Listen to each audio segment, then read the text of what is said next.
আজকে আমি সয়াবিন আলুর তরকারি রান্না করব। কড়াই গরম হয়ে গেছে। প্রথমে আমি অল্প তেল দিয়ে সয়াবিনটাকে ভালোভাবে ভেজে নেব। এখানে আমি 100 গ্রাম ছোট ধরনের সয়াবিন নিয়েছি। সামান্য লবণ হলুদ দিয়ে দেব।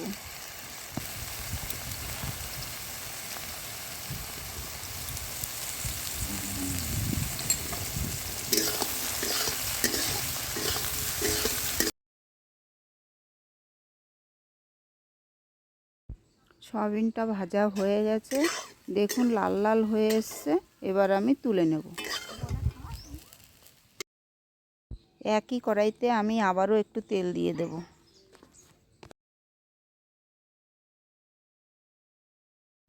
সামান্য লবণ হলুদ দিয়ে আলুটাও ভেজে তুলে নেব।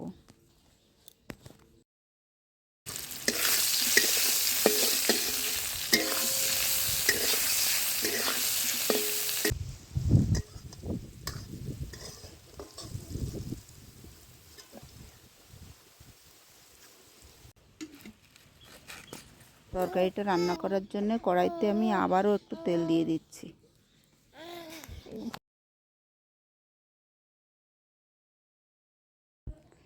ফোড়নে তেজপাতা, শুকনো লঙ্কা, কটা গোটা জিরেও দিয়ে দেব।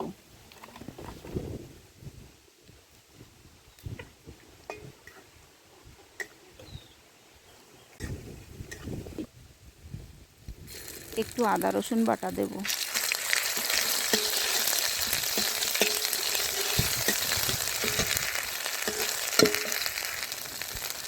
এবার একটা টমেটো কুচি দিয়ে দেব। এবার আমি হলুদ গুঁড়ো, লঙ্কার গুঁড়ো, স্বাদ মতন লবণ দিয়ে দেব।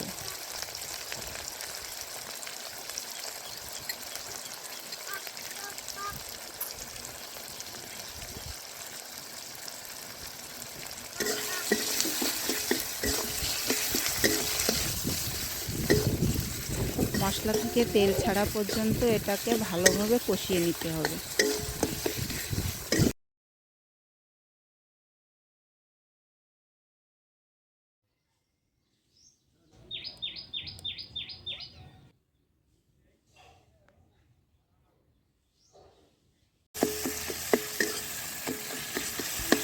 মশলা কষানো হয়ে গেছে। এবার আমি ভেজে রাখা আলু সয়াবিনটা দিয়ে দেব।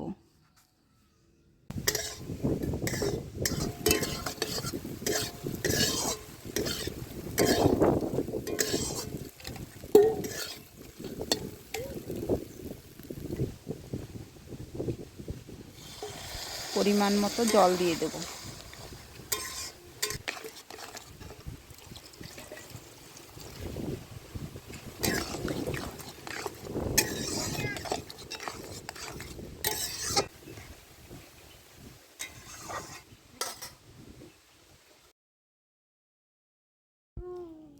তরকারিটা ফুটে উঠেছে, আমি এবার ধনে জিরের গুঁড়ো দিয়ে নামিয়ে নেব।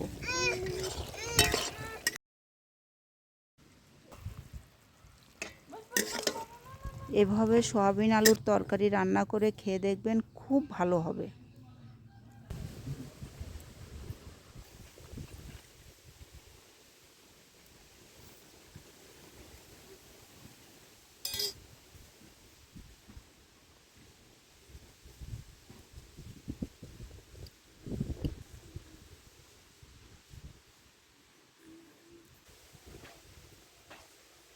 দারুণ হয়েছে।